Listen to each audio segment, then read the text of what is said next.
damos la bienvenida aquí en Informativo Sarandí a Fernando Olivera, de la Plataforma de Infancias y Adolescencias. ¿Cómo te va, Fernando? Bienvenido. Un gusto que nos acompañes. Bueno, muchas gracias por la invitación y bueno.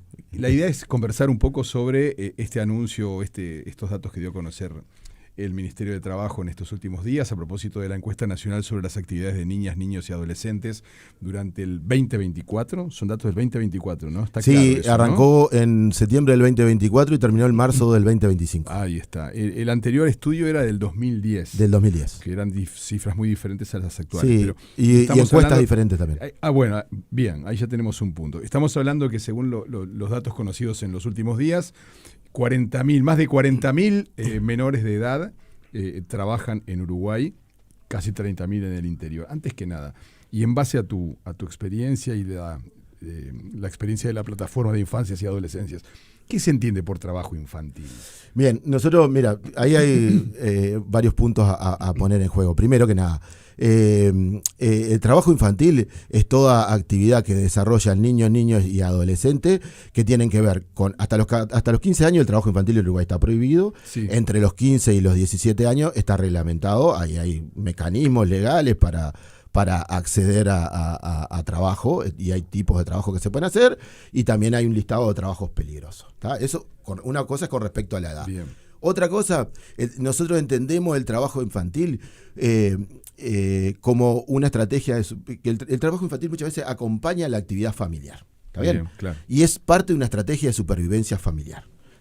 Entonces, muchas veces el trabajo infantil sustituye ese o sea, por ejemplo, clarísimo en que el sistema de explotación en el cual están algunas familias, pongamos algunos casos, claros ejemplos de los cuales son públicos, la caña de azúcar, el tabaco, sí. O sea, que el producto por el que le paga una empresa determinada cosa, si no existe la mano de obra infantil, este producto no sería posible, porque claro, en realidad le pagan al padre y trabaja toda la familia. Exacto. Eso está mal. Eso está mal. Eso está mal. No solo está mal, sino que Uruguay en el 2023 firmó un acuerdo en Mercosur donde decía específicamente eso, que iba a perseguir todo el trabajo infantil en toda la línea de producción. O sea, que no porque se cambió el sistema productivo, las empresas no es que tienen una fábrica y producen ahí, sino que tienen proveedores externos. Bueno, Uruguay se comprometió internacionalmente a perseguir el trabajo infantil en toda la cadena de producción.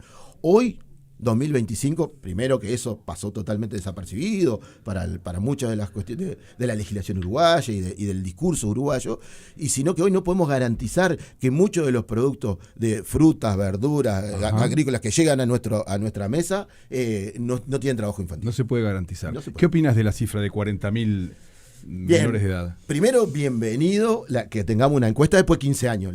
Esta encuesta la venimos peleando hace más de 10 años. Deberíamos tener encuestas más sistemáticas, con menor, o sea, con una frecuencia de tiempo más corto. Eso es el primero, básico, fundamental. Colombia tiene cada 3 años. O sea, hay países que van como actualizando sus cifras. O sea, que acá está como esa percepción de que los niños no tenemos trabajo infantil. Bueno, en Uruguay tenemos muchas percepciones bastante erróneas acerca de las situaciones de las infancias. Exacto. Y si podemos hablar de las situaciones. Primero eso, bienvenida a la encuesta. Sí. Segundo, esta encuesta cae en una transición de gobierno. Ajá. Entonces, viejas autoridades entregan una encuesta que la reciben nuevas autoridades. Eso es un primer problema, ¿tá? Que ahí hay una... no es lo ideal. Y a su vez, personas que integramos organismos, un comité como el CETI, yo integro el CETI por la Asociación Nacional de ONG, no hemos podido transparentar el proceso inclusive de cómo se llegaron a algunas cuestiones de tanto de la encuesta que se aplicó a cómo se resolvieron algunas cosas metodológicamente en el medio. No lo hemos podido tener por escrito. Ahora vamos a tener una reunión con el CETI para transparentar ese proceso. Eso por un lado, y eso genera algunas dudas de algunas cuestiones. Eso por un lado.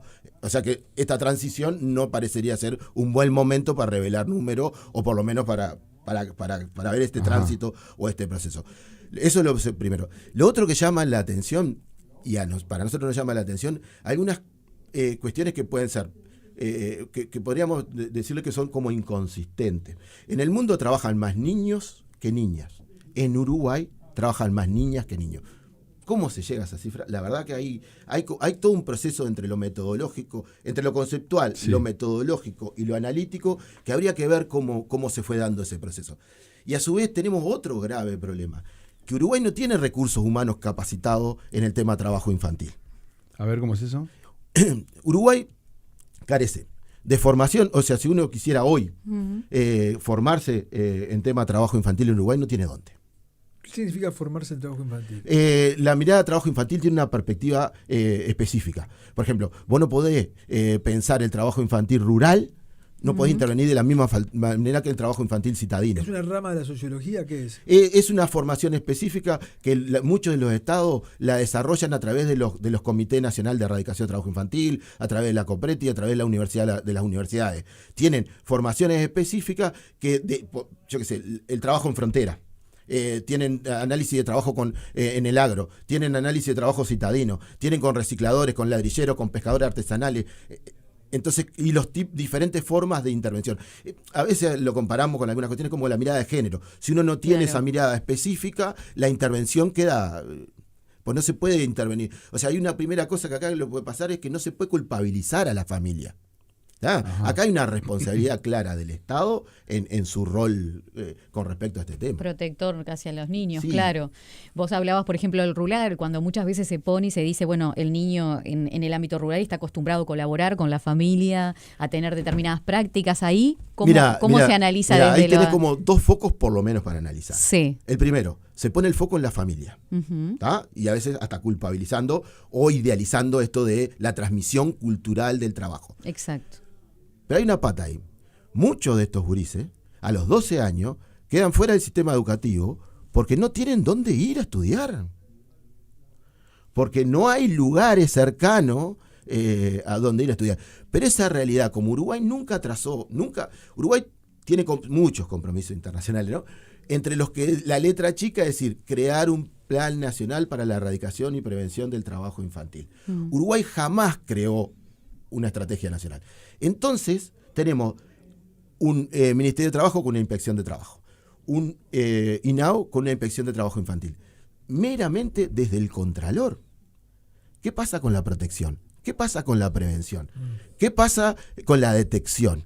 ¿Qué pasa con la restitución de derechos? No tenemos protocolo de detección de trabajo infantil en el ámbito educativo. Lo registrás, pero no sabes sus características. No tenemos protocolo de detección en la salud. No tenemos, está bien la encuesta, lo cuantitativo, que pongamos que este sería un número, nosotros entendemos que hay más. A eso te iba a decir. No hay análisis cualitativo. O sea, en estas diferentes tipologías de trabajo infantil, ¿qué características tiene ese trabajo infantil? Para poder conocerlo, para poder saber cómo intervenir. Mira, nosotros estamos haciendo un trabajo con las ferias de Montevideo. ¿Ah? Bien. ¿Cuál es el lugar de las infancias en las ferias de Montevideo? Estamos arrancando. Uno va a la feria de Villa Vierri. ¿Y qué propuestas hay para las infancias dentro de la feria? Uno va a la feria de Villa Vierri y tiene determinadas características. Va a la feria del Parque Rodó, tiene determinadas características. Uno va a Tristán La Roja y tiene determinadas características. Vamos a la feria de la Rabide. Vamos a la feria de Piedras Blancas. ¿Cuál es el lugar de las infancias? Nosotros en algunas ferias vecinales, en pocas cuadras hemos detectado más de 50 niños trabajando. En diferentes niveles y grados.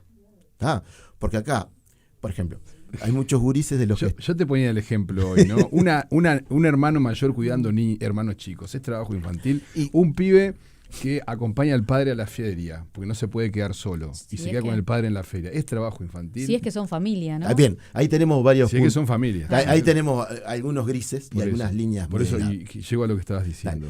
Mira, en el tema de cuidado, claramente las niñas y las adolescentes son las que están a cargo del cuidado de sus hermanos. Acá hay un tema central que pocas veces y a veces no es políticamente correcto, pero la salida al ámbito laboral de la mujer, no pongamos el centro acá, sin una política de desarrollo de política de cuidado del Estado, llevó a que las familias más pobres resolvieran el cuidado con los recursos que tienen. El cuidado que no tienen que ver solo con sus hermanos más chicos, sino con sus viejos.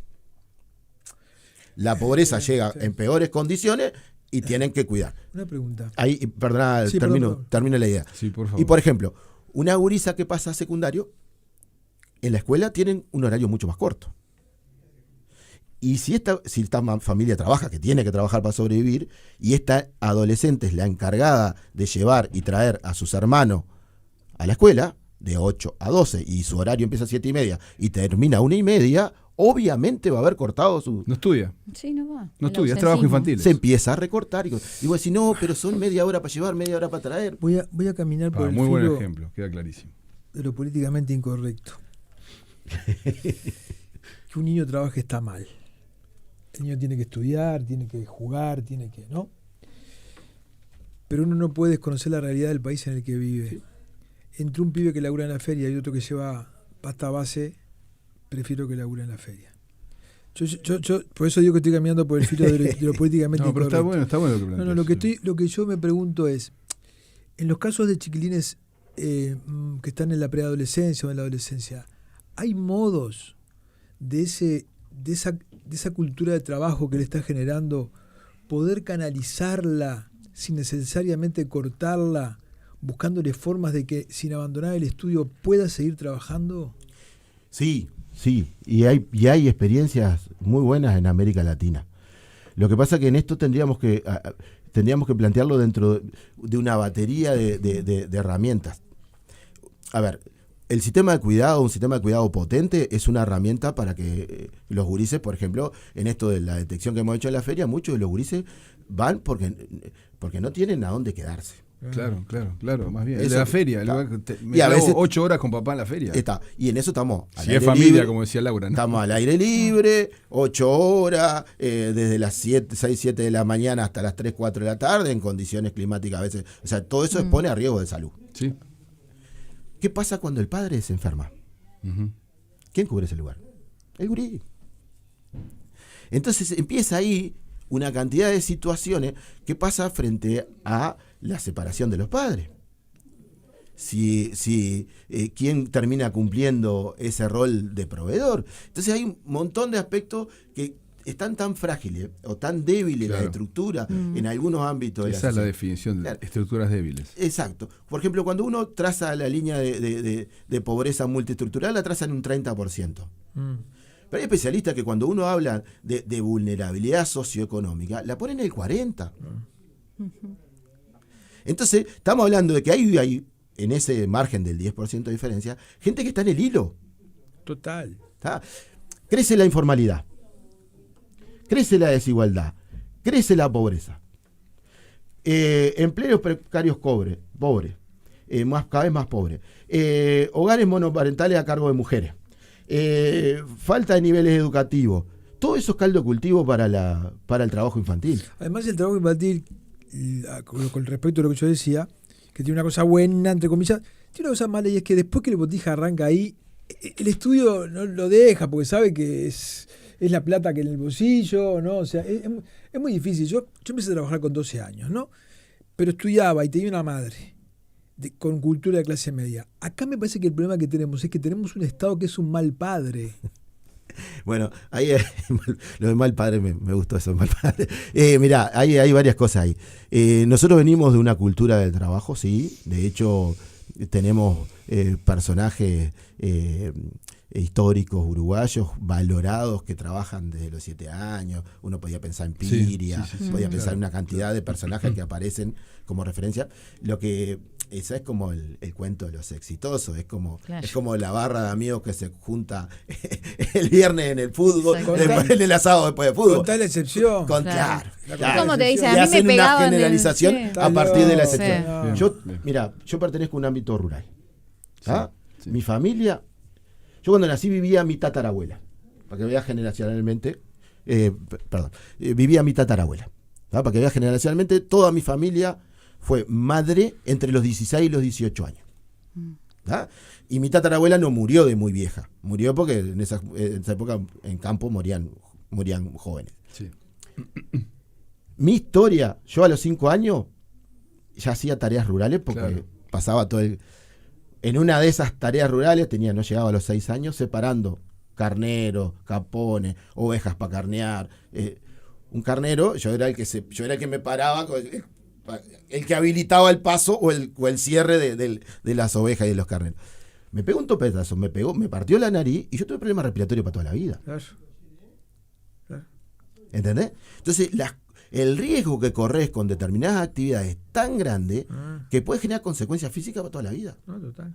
Entonces, digo, y volviendo a algunas cuestiones de la encuesta también. Sí. Por ejemplo, hay elementos de la encuesta, esto que vos planteabas. Vos trabajaste, seguramente muchas de las actividades que desarrollamos, en muchas de las culturas de los que desarrollamos, históricamente la hicimos con adultos.